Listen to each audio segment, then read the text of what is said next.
Yo, how's everyone doing? It's Lucas or RedCooteay, and today we're going to be doing a 2024 NBA mock draft. It's been a minute, so I figured let's get one out there. The NBA trade deadline is in about a week, so depending on what kind of trades are made, there's a chance that we're doing something very similar to this very shortly.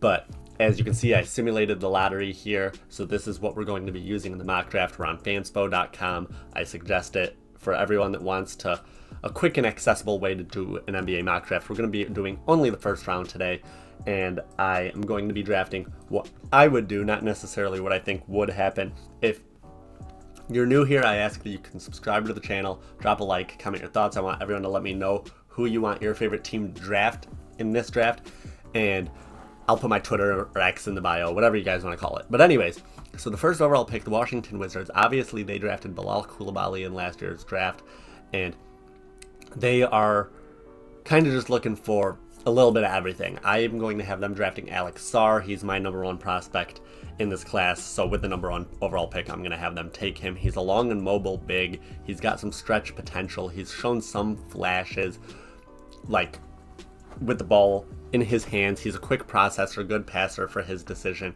versatile defender, can block shots, not exactly the same type of player, but kind of in the mold of a Chet or a Evan Mobley, probably closer to Evan Mobley. The offense is still a work in progress, but the flashes are definitely promising, and I think that he could be the big man of the Washington Wizards' future and could help build a defensive identity within their young core with him and Bilal Coulibaly and so on and so forth.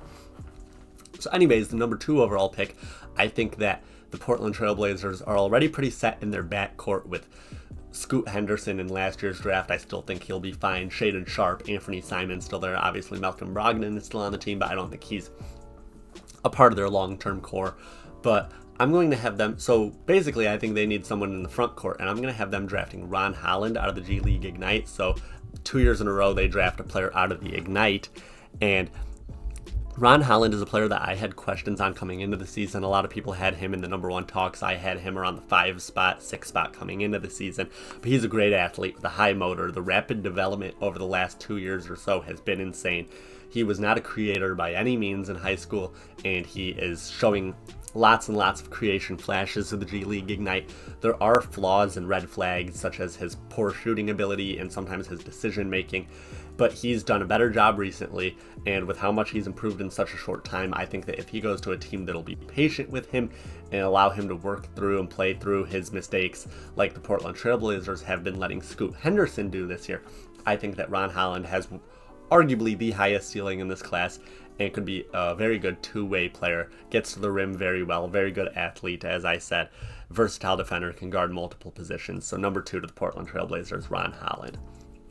So with the 3rd overall pick, the Detroit Pistons, I actually think that the best player for them in this draft is Zachary Ricochet, and he is a lot of people are saying that he's the prototypical 3-and-D mold. He's got good size, as you can see here. It says 6'10". I don't believe he's quite that tall. I think that's a little bit exaggerated, but he's been shooting the skin off the ball this year. Very good shooter, shooting over 45% from 3 last time I checked. He isn't necessarily a creator, but with how many guards they have in Cade Cunningham, Jaden Ivey, and other players that are able to create their own offense, I think that Zachary Ricochet could be perfect for the Detroit Pistons. He spaces the floor, he can attack a closeout, he's good in transition, doesn't necessarily have the flexibility or wiggle to create his own shot at this point, but very good shooter, great size, really good defender, really good defensive tools, I should say. Good in transition, like I said. I think that he is the perfect fit for the Detroit Pistons. Not necessarily someone that'll turn the franchise around overnight, but could be a very, very vital piece to their future. So with the 4th overall pick, the San Antonio Spurs, here is actually where it gets a little interesting, because I am not the highest on Nikola Topic. I know that's what a lot of people are probably saying to draft right here. I'm not the highest on him, but looking at my board really quickly, based on who is here, this one might catch I think what I'm going to do, this one might catch a lot of people by surprise. A lot of people probably aren't going to like this, but with the 4th overall pick, the San Antonio Spurs, I'm going to have them selecting Stephon Castle. He's my favorite player in this draft class. His stats don't wow you right now, but he is contributing on the best team in the country in UConn. He is a really, really good defender. He was locking up Devin Carter the other night. I put something about that on Twitter if you guys want to check that out. He has really struggled shooting the ball this year, but I think that his ability to get to the rim, his ability to draw fouls, he's a good playmaker. Definitely not an initiator at the NBA level, but could definitely be a secondary playmaker. Definitely someone that could run some offense for you, especially paired alongside a great big man in Victor Wembanyama. And Stephon Castle, he's strong, he's a strength creator. I think a lot of people were writing him off pretty quickly, after the first little bit of the season. He was dealing with some injuries, so he was easing his way back into the lineup. And like I said, the three-point shot might never be a real thing, but the mid-range stuff in high school is a good indicator to me. And as long as he's able to hit a catch and shoot three at the NBA level, I think he'll be fine, which I think he'll be able to do. He's a big guard. He plays with great pace. Like I said, he's been getting after it on D. Good defender. He's always locked in. So Stephon Castle to the San Antonio Spurs, I think that's a team that could maximize his potential for sure. So with the number 5 overall pick, the Charlotte Hornets, I'm going to have them draft Cody Williams out of Colorado. He's been tearing it up recently. Obviously, the brother of Jalen Williams on the Oklahoma City Thunder. And Cody Williams, a little bit raw in the half court offensively, but he is a good playmaker for his position, good passer for his position, maybe I should say more so. He is still developing as a shooter. Definitely not the best shooter right now, but he's scary in transition. He's got all the tools, especially to be a solid two-way guy. The flashes are insane. He's super unselfish. He's good in transition. He's a pretty willing cutter.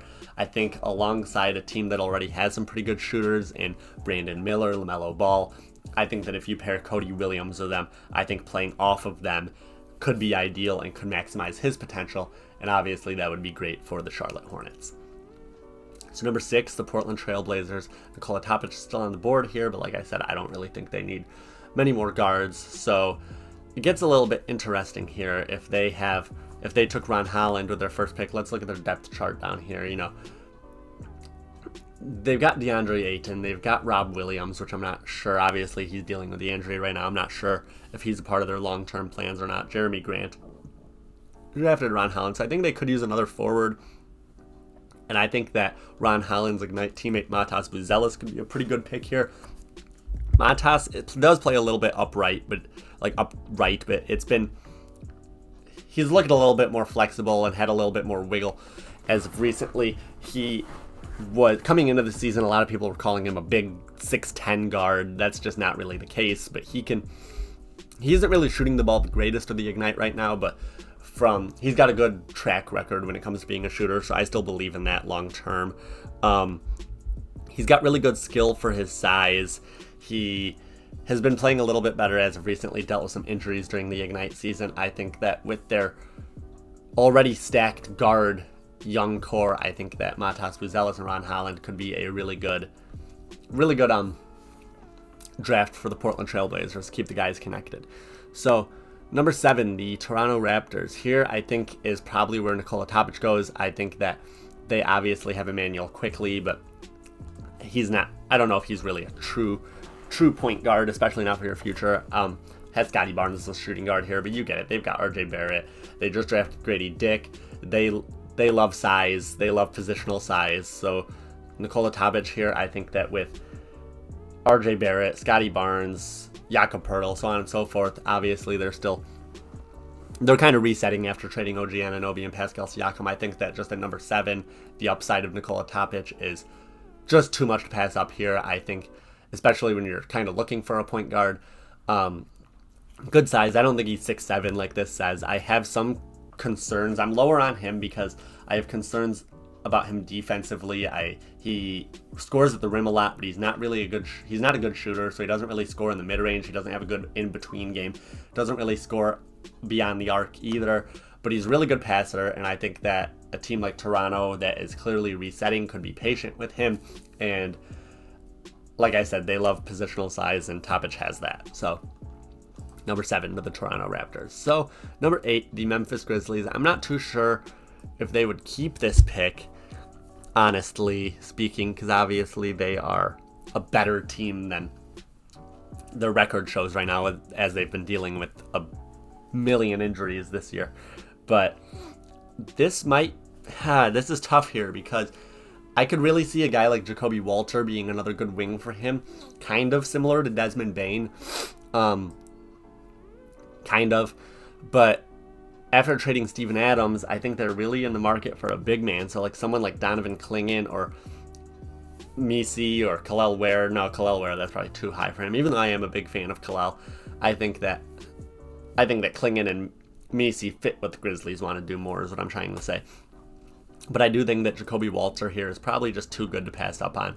Jacoby can score on or off the ball. There are some concerns about his self-creation and his handle, but on a team like Memphis, that's probably minimized. You probably don't have to worry about that too much, because obviously they already have John Morant, Desmond Bane, so on and so forth.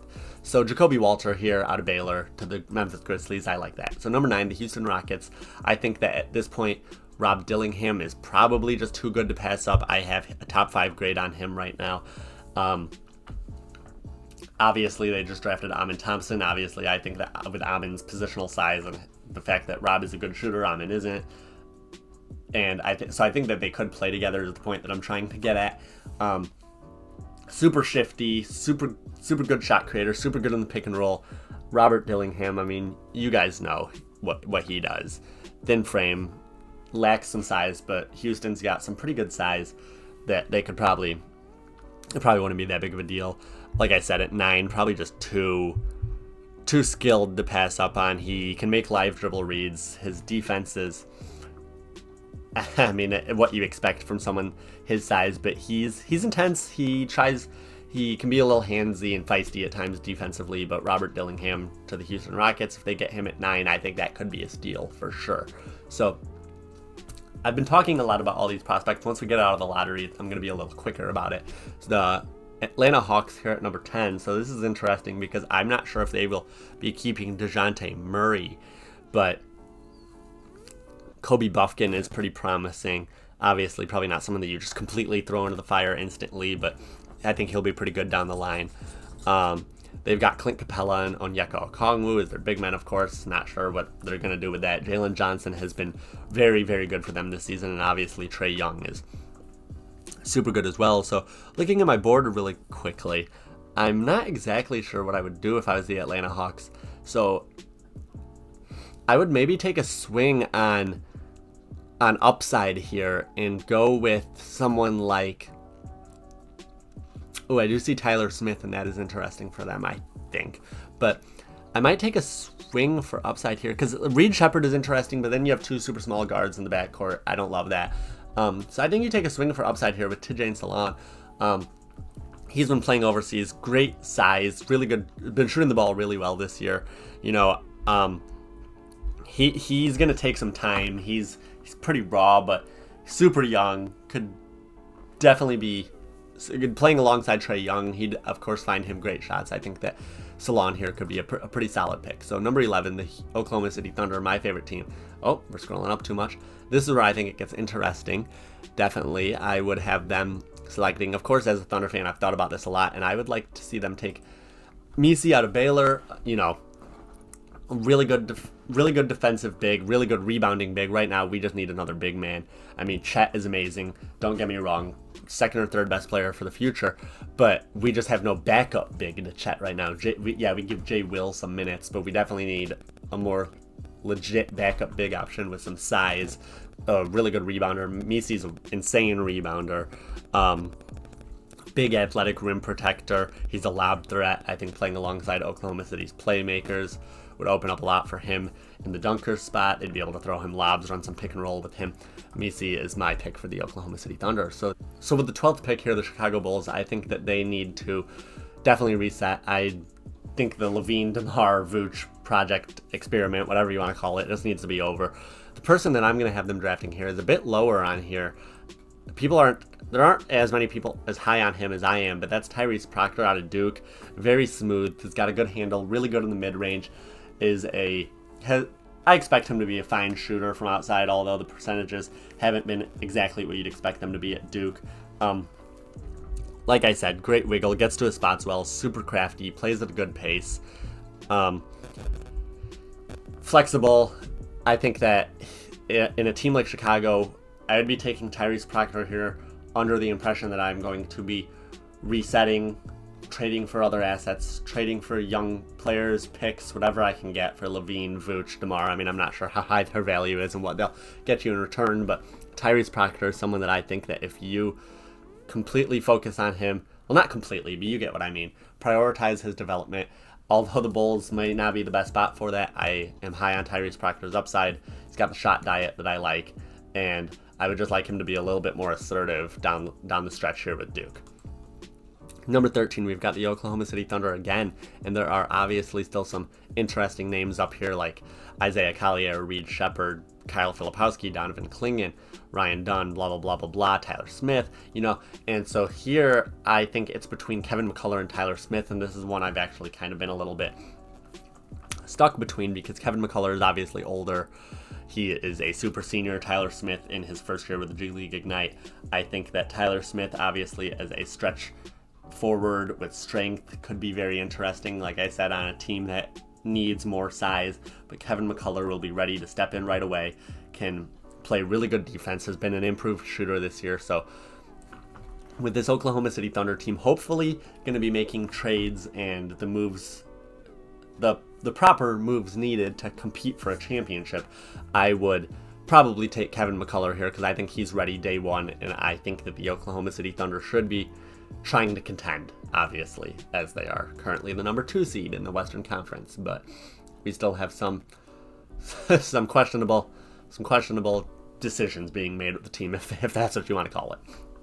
So number 14, the New Orleans Pelicans. I'm going to take a look at my big board real quick, make sure that I'm not forgetting anybody. I think that Isaiah Collier or Reed Shepherd is probably the pick here for them. I think for a team with Ingram and Zion, I think that they might lean towards an Isaiah Collier, stronger, can get to the rim well, has had a disappointing season with USC this year, but the counting stats still look really good.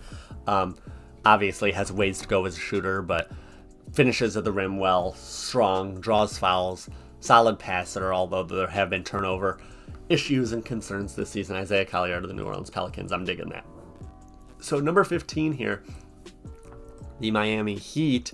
Like I said, after the lottery, I'm going to be making this a little bit quicker. Let me go through here really quickly, but the Miami Heat, I think this is probably where Reed Shepherd goes, and I think that although Reed Shepherd has his limitations due to his lack of size and the fact that he doesn't take too many shots right now that aren't three-pointers, so he's pretty limited as a creator right now, I do think that the Miami Heat are definitely the place that could maximize him, and it could get scary with how his production has been at Kentucky and how good he's been for Kentucky this season. The Miami Heat might be able to make him, I don't even know. I don't even want to imagine that. But the Orlando Magic here, I think that Donovan Clingan is probably just too good to pass up at this point. Wendell Carter Jr. has been up and down this year. Goga Batadze has obviously played a really good role for them, and I think that Donovan Clingan could probably do that, but even better. Very good rim protector, amazing size, as you can see here, putting up really good statistics on the best team in the country right now. Super good rim protector, great in drop coverage. Has struggled with some injuries this year, has already had 2 smaller foot injuries, which at his size is super concerning, but Donovan Clingan with the Orlando Magic, I like that for sure. So the New York Knicks, I think that they could be interested in someone like Dalton Knecht, someone that can come in and step in right away, really good shooter, really good scorer, or someone like Kyle Filipowski. But I think that Tyler Smith might be too good to pass on right here. They obviously have Julius Randle already. OG Anunoby and Josh Hart are obviously threes, where Tyler Smith, it says he's small forward here, but he's definitely a power forward. Probably wouldn't play much for the Knicks right away, but I think that Tyler Smith is probably who I'm going to go with here. Like I said, Dalton Knecht and Kyle Filipowski are also names that are interesting for the Knicks, even Kel'el Ware, but Tyler Smith to the New York Knicks. So number 18, the Toronto Raptors. I already had them draft Nikola Topic in this draft, and I'm going to have them take Kel'el Ware now. Like we talked about previously, their big men are Jakob Poeltl, Chris Boucher, and they could definitely use someone with more upside, and Kel'el Ware I think definitely has that. He has been transferring to Indiana was probably the best decision he could have made. He had a great game against Iowa the other day with that crazy poster dunk, as I'm sure most of you guys saw. I'm a big fan of Kel'el. He's a skilled big with good length, great athlete, lob threat. There have been some motor questions with him, but I've never looked too much into that. I think that that's kind of unfair to put on kids because these are still kids at the end of the day in their situation. It doesn't. I don't completely disregard it, but I don't let it play too big of a... You know what I'm trying to say. Anyways, the New Orleans Pelicans here, so they already drafted Isaiah Collier, and looking at their team, obviously CJ McCollum is just getting older. Jordan Hawkins I really liked that pick for them last year. I think that he could definitely get minutes for them. He was playing good at the beginning of the year, hasn't been playing as much, hasn't been as much recently, but Trey Murphy, Brandon Ingram, Zion, they've got really good forwards. I think that Kyle Filipowski is interesting here because he's been pretty good this year. Let me look at my board really quickly and make sure I'm not forgetting anybody. But like Ryan Dunn, they already have Herb Jones. I'm not exactly there on that. And yeah, looking at all of this, I'm probably going to go with Kyle Filipowski. He's been shooting the ball better as of recently. I wanted to see him shooting the ball better, and he has been. He's a good passer and processor for his size. He isn't really a good defender, but like I said, you draft Kyle Filipowski for his offense. He's able to make short roll reads. He has been shooting the ball better as of recently. Like I said, he does have his defensive concerns, but the Pelicans, Herb Jones, I think that they've got Jonas, obviously. Flip wouldn't step in. None of these guys really in this draft. Some of the guys towards the top, but not many of these guys are going to step in and be starters right away or even play many minutes. But I think that Kyle Filipowski down the line could be someone, especially when you have someone like Zion that isn't a great outside shooter. I think that having a big man that can space the floor like Kyle Filipowski projects to could be good for them. So, I don't know if you guys can hear the sirens, but sorry about that. Number 20, the Phoenix Suns. So they obviously are running this Devin Booker, Bradley Beal, Kevin Durant lineup. They don't really have a true point guard. At this point, I'm not really sure if there are any true point guards that I would really jump on if I was them. But I don't know why it says Bull Bull right here or whatever. I'm going to ignore that. Someone that I'm a big fan of, but I'm not too sure how much I love his fit with Phoenix, but someone that I am high on and would take in around this area, upperclassman that I think could probably step in and play some minutes right away. Looks like he's pretty low on here, unless I scrolled past him already. I scrolled past him. Right here, Trey Alexander out of Creighton. He's got great length. He's got a 6'10" wingspan. He's been playing the point guard role this year with Ryan Nembhard transferring out of Creighton. Trey Alexander's been going off recently. The three-point shot hasn't been as good as it was last year, but I still think that he'll be fine in that regard. He excels in the pick and roll. He's not really like a true point guard either, but I think that splitting ball handling, pick and roll, so on and so forth, responsibilities between Bradley Beal, Devin Booker, and then Trey Alexander could run some backup unit stuff for them for sure. I think that his skill set is something that the Phoenix Suns could use, and Trey Alexander, one of my favorite players in the class. He's this pretty solid secondary playmaker. He's good in the pick and roll in the mid-range, like I said. Loves the little turnaround jumper, which obviously as a role guy, not sure how much, like a guy who's a role player, not too sure how much, that's going to be showcased at the NBA level, but you guys get what I'm saying, kind of just over talking at this point. So with the 21st overall pick, the Atlanta Hawks, I think that they could look at someone like Dalton Connect, but they do have Bogdanovich, but at this point he might just, at this point, I'm trying to think, because at this point Connect might be too good of a player with how his production has been as of recent. He is a fifth year super senior, but another player that I am intrigued with for them is Day'Ron Holmes. I'm gonna roll with Dalton Connect under the impression that they probably traded DeJounte Murray. Connect has been lighting it up recently, as you can see for Tennessee, averaging 20 points. Really good shooter, really good scorer, and think the Atlanta Hawks could just use whatever they can really at this point. 22nd pick, the Philadelphia 76ers. So looking through here, I'm not in love with any players for them. I think AJ Mitchell could be interesting for them, but it might be a little bit too high. Tyler Kolek is interesting, but I think that the Philadelphia 76ers, Devin Carter is interesting as well. I'm not as high on him, but I think that on a team like the 76ers could definitely be utilized well. I'm going to have them go with Ryan Dunn. His defense is probably just too insane to pass up at this point. Does pretty much nothing on offense right now other than he's athletic. He doesn't really shoot the ball well, but his defense is unbelievable. Stock machine. If you don't know what that means he gets a lot of steals, lots of blocks, great size, great length, insane defensive instincts. But like I said, the offense is so limited. But at 22, not at 2022, I think you can probably just take him there. At 23, I think the Cleveland Cavaliers could take a swing on someone like DJ Wagner. They have great guard play already in Darius Garland and Donovan Mitchell. And DJ Wagner has had a little bit of a disappointing season at Kentucky, depending on what you were expecting out of him coming into the season. But he's put up some solid performances recently. Obviously, Donovan Mitchell, not too sure what the case is going to be with him in Cleveland long term. They have Evan Mobley and Jared Allen, which I think that they need to probably commit to just one big man. But obviously, they're both really good players that are trying to make it work for now. Obviously, Evan Mobley's still young. But DJ Wagner here to the Cleveland Cavaliers, I dig that.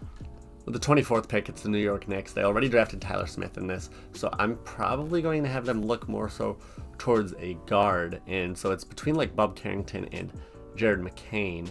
Let me take a look at my board to make sure that I'm not forgetting anybody. Devin Carter could be interesting. Devin Carter could be interesting. I'm not as high on Devin Carter, but I think, yeah, I'll go Devin Carter here to the New York Knicks. Really good defender. Definitely not 16'8". What in the world? He's like 6'3". Got pretty long arms. Really been shooting the ball really well this year. Obviously producing like crazy for Providence. Averages 8 rebounds at 6'3". So I think that Tom Thibodeau would love a guy like Devin Carter. So the New York Knicks, Devin Carter. With the 25th pick here, I think the Bucks could look at someone like Izan Almanza. A little bit of a tweener when it comes to if he's a power forward or a center. But when you have someone as big as Giannis right there, and you have great size with Brook Lopez as well, I think that he could play alongside either of those guys and it'd be fine. Obviously wouldn't be a starter, but you get what I'm saying. And he's had some people were super high on him coming into the season, even had him top 5. I was a bit lower on him at the time, even had him late lottery coming into the season. But the Ignite has been super hard it's been a super weird team to scout this year, I guess is how I should put it. They're like 1-14 since the regular season has started. There's not really much structure over there. It's just a lot of prospects trying to get theirs, and obviously skilled. I love the idea of the Ignite, but it might just need some restructuring. But Izan Almanza here to the Milwaukee Bucks. So here at 26, we have the Denver Nuggets, and I think that they could go with someone like Daron Holmes to be a backup big man. Obviously, a backup. They have Nikola Jokic, so they don't really need a backup big man playing too many minutes. But Daron Holmes has been amazing for Dayton this year. He tested the waters last year and ultimately decided to return to Dayton. Been shooting the ball even all the way out to the 3-point line this year. Has been able to he's been pushing the ball down the court off the rebound, and he's just shown a much more versatile game this year, and he might even be higher than this by season's end. But Daron Holmes is definitely an interesting pick here for the Denver Nuggets. So with the 27th overall pick here, the Oklahoma City Thunder, we already took Messi and Kevin McCullough. I don't expect us to keep 3 first-round picks this year. So I'm going to have us draft Dylan Jones out of Weber State. As you can see, his stats have been insane. He's been producing like crazy for Weber State. He's strong. He's a great rebounder for his size. Good shooter, good passer. And he probably needs to slim down just a little bit to unlock another dimension, if you will, like another level is what the word I'm looking for in his athleticism, but Dylan Jones is someone that I'm a fan of, and as a Thunder fan, I'll roll with him there. So the Toronto Raptors, they already drafted Nikola Topic and Kel'el Ware. I think that they could go upside here with Bub Carrington. I think that there's a chance this could end up being a steal. He's had a very inefficient season for Pitt, as you guys can see here, shooting under 40%, but the tools and the skill are interesting. He's probably someone that should return for a sophomore year, but he has good size, good length. He has his athletic limitations, but good shooter and good handle. So I think that he's young, so late in the first round, can't go wrong with that. So number 29, the Minnesota Timberwolves. I think that they're probably definitely looking for a guard here. And I think that AJ Mitchell, Tyler Kolek, either of those guys could be very interesting for them. I'm going to have them go with AJ Mitchell. He's got a little bit more size to him. He's good in the mid-range, not really a good three-point shooter at this point, but he plays with great pace. And late in the first round, with Mike Conley getting older, I think that AJ Mitchell is someone they could look at. So with the 30th overall pick, the Boston Celtics, I'm going to have them select Zach Edey out of Purdue. I think that his production is just probably going to get him drafted in the first round. There are definitely concerns and question marks surrounding how his game will translate to the NBA level. And for the rest of the league's sake, if he ends up in Boston, you probably hope that he doesn't translate the greatest. Otherwise, I don't know if anyone's going to be able to beat them over the next few years.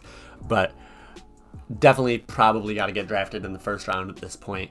So Zach Edey to the Boston Celtics. So here's the first round. If you forgot, let me know what you, like I said at the beginning of the video, subscribe to the channel. Let me know who you want your favorite team to draft.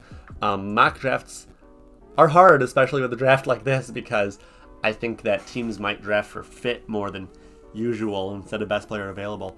And upperclassmen, there will be more upperclassmen drafted in the first round than usually, but as the season continues to go on, as teams make trades, as these college seasons or international or Ignite, whatever they're playing, seasons wrap up, I think we'll get a little bit more of a clear picture.